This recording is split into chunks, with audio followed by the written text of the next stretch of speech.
Today, we have another project to tackle, and it's something that just about every homeowner is going to face at some point, and it deals with drywall, how to fix it, how to repair it.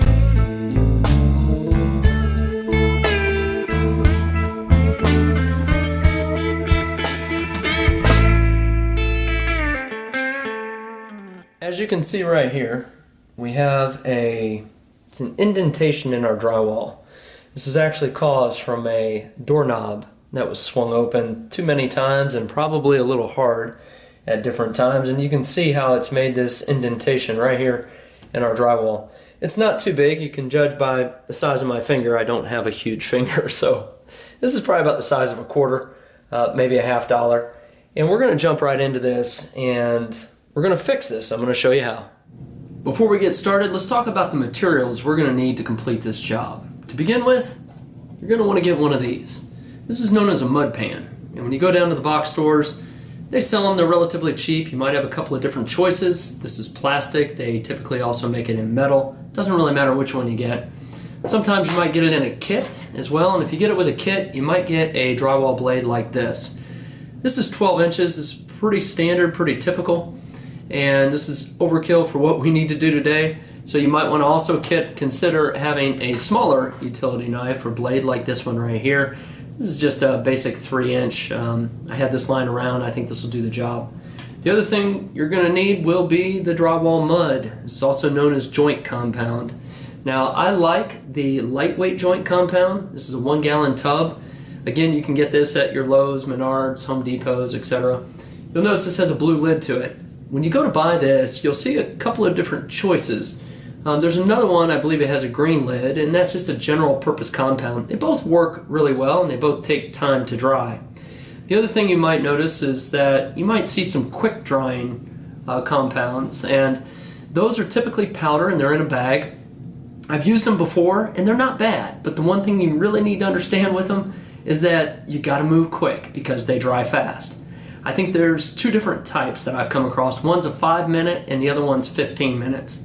Now don't be misled, it's not that in 5 or 15 minutes that you'll be ready to sand. You still need to wait probably another half hour to an hour after so it fully cures, but it does dry a lot faster than your typical compounds. So it's worthy of consideration, but for me, I like to go with the old trusted joint compound that you see right here. What I'm going to do is just scoop a little bit of this out, say about that much. And I'm going to throw this in our pan. Yeah, scrape this off. So you can tell by looking at that that's really, there's really not much in there. But that's okay, because we don't have a lot of repair to do today. So what we're going to do now is we're going to go ahead and add a little bit of water to this. And I'm going to show you the consistency that we're wanting to get. You want to start off with as little as water as possible. If you put too much in there, the only way to back off the consistency or to thicken it up will be to add more mud. And you can always do that, but you don't want to be too wasteful about it. So this is just the mud as it came out of the tub. And I'm going to show you, there's just a little trickle of water. You can see it running right here. And I'm just going to be very quick with this. I'm just going to kind of like that. And all you really want on a very small amount is just a couple little drops. And you can kind of see just a little bit right there, just a little water down in there. And again, start off with as little as possible, and then take your knife like this, and what you want to do is just mix it up. And what you're really shooting for is think about the consistency of pudding. You know, like if you've ever had pudding, which I'm guessing maybe you have, you know, it could be like that, maybe a little bit thicker. It kind of depends on your application. If this is like a second or third pass on your wall, then to make it, you know, you can have it even thinner because it doesn't need to be that thick. Now you can kind of see how that's changed a little bit in the consistency. So that's actually not bad for a first pass. What I might do is put just a little more in there, and I'm just using what's on my blade just to grab a little bit of water. You can see there's just a little puddle there, and I'm going to mix that back in. And again, I know it doesn't seem like much, but this is all you need. You really don't need a lot of water in there. So you can kind of see how that consistency's changed just a little bit. And again, maybe just a tad more water there. And again, if you feel that you put too much water in, you can try to dump it before you mix it, or just add a little more mud to it. So there we go. That actually looks pretty good. You can take this up and you can kind of see how it just kind of drops off. That looks good. It looks like we're ready to apply.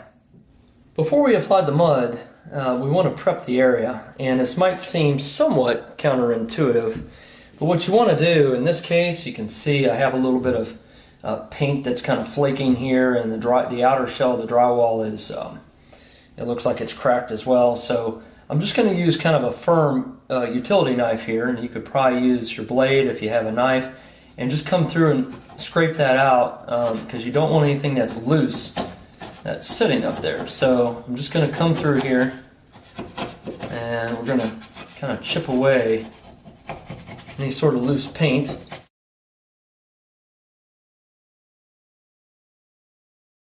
So now it kind of sinks in a little bit, and we're going to use the mud that we had just created, and we're going to apply it.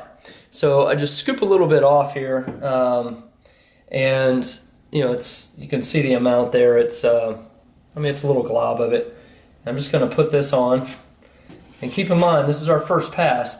Now when you do your first pass, it does not have to be perfect.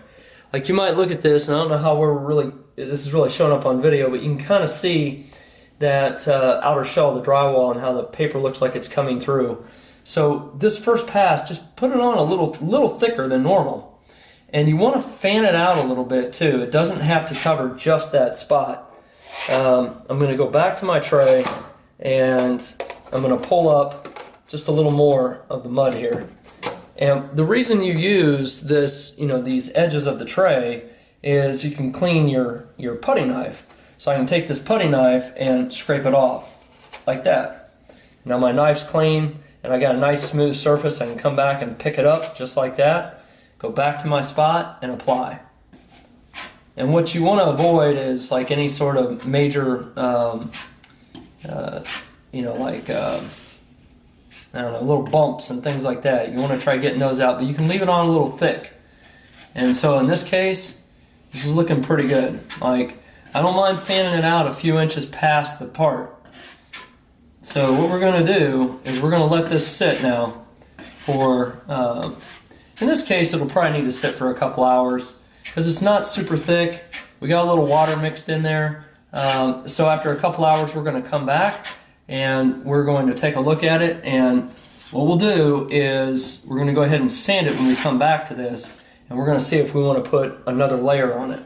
Now again, this one really wasn't too bad, so we might be able to get by with just one coating, but we'll find out. So now you can see that, and it actually looks pretty good right there.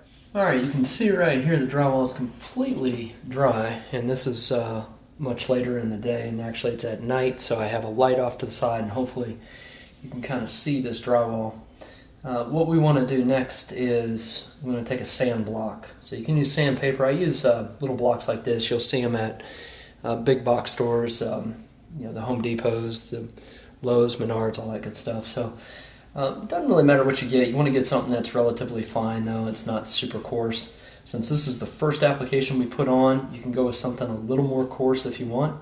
But what you want to do, keep in mind that if you have a very small piece of drywall that we fix, this is just a smooth layer. Now, if we get lucky, we might not be able to put, or might not need to put, a second coat on. So what we're going to do is we're going to start sanding. And what you want to do is you want to sand harder on the outside. Remember, our hole is kind of right here in the middle. So you can gloss over kind of lightly. And this is kind of where it takes a little bit of finesse. But you want to start off, you can kind of see the texture here. So you want to start off by getting this beat down a little bit. And then we're going to just, when you apply about 50% pressure to the whole thing, and what you want to do is when you get to the outside, go about 75% pressure out here. And then you want to lightly come up over the center. So here we go.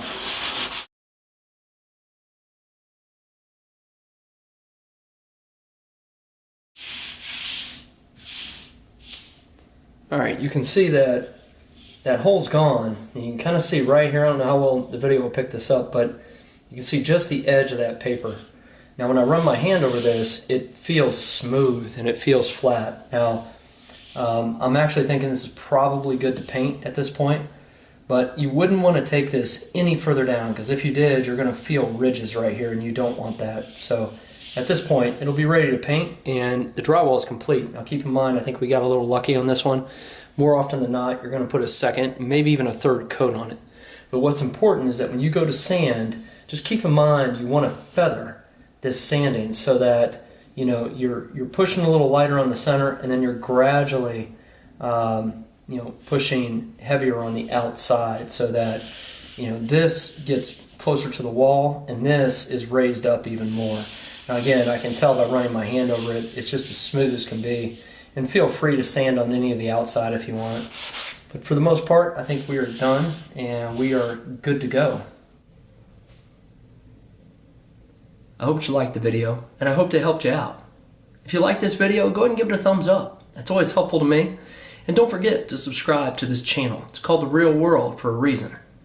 I'm multi-threaded. You never know what you might get. One day we're talking about drywall repair. The next day, we're talking about oil changes. After that, we might be talking about favorite restaurants or whatever's happening in daily events. You just never know, but I promise I'll do my best to make it entertaining. And until then, have yourself a great day and be safe.